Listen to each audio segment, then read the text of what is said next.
And my pro tip is heart rate.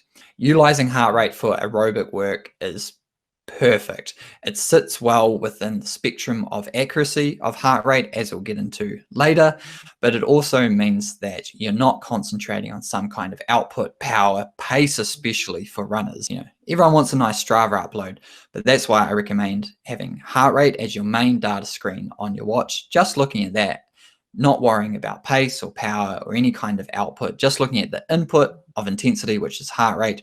So that is my pro tip, to utilize heart rate to make sure you are definitely training in zone 1 and 2. Yeah, so this one's going to be pretty fun. We'll have a bit of a debate when we get to the heart rate and the power module, because power's good and heart rate's good, and they actually really complement each other. So I'm looking forward to talking about that in module 3.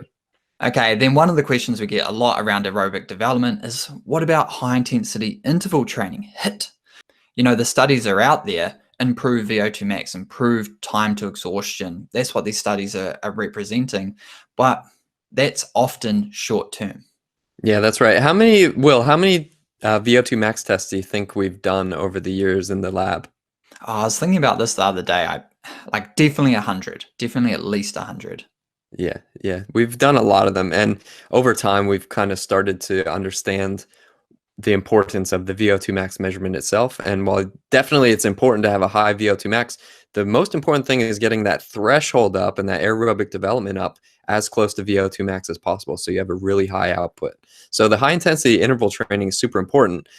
And we do that later throughout our periodization, but it's also really damaging. So you end up having to have a lot of recovery, and that means less training volume. That's right. So where these studies have shown this benefit, which we're not going to argue, it definitely works, it's really acute.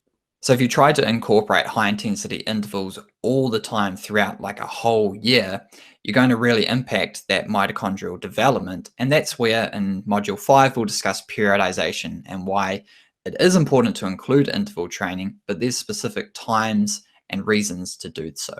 All right, so that sums up module 1. And for a more practical application of aerobic development, check out episode 47 of the podcast, where I go over a marathon build-up, the fundamentals behind it, and how aerobic development helps performance within the marathon. All right, see you on module 2, Matt. Dr. Matt and I started the Performance Advantage podcast to help runners, riders, and outdoor competitors integrate sports science more effectively into their training and racing. So over the last few years, Dr. Will and I have covered topics like the lactate threshold, training zones, power meters, and fatigue. Now we're condensing these popular and misunderstood topics into practical courses. Our courses take our same podcasting style approach to learning and education, and we break it down into bite-sized chunks that you can digest either all at once or as practical little resources to use as and when you need them. So the biggest difference between our course and any other course you might have taken is that we don't lecture you. It's a conversation between Will and I, and we're explaining complex sports science principles in an easy to understand manner. Yeah, we also integrate how we use them on the regular. Our courses come with a certificate of completion, as well as a lot of takeaway resources such as training plans, scientific articles, and quizzes that you can do to check your progress along the way. Our sports science courses are available now. Register on performanceadvantagepodcast.com for immediate access.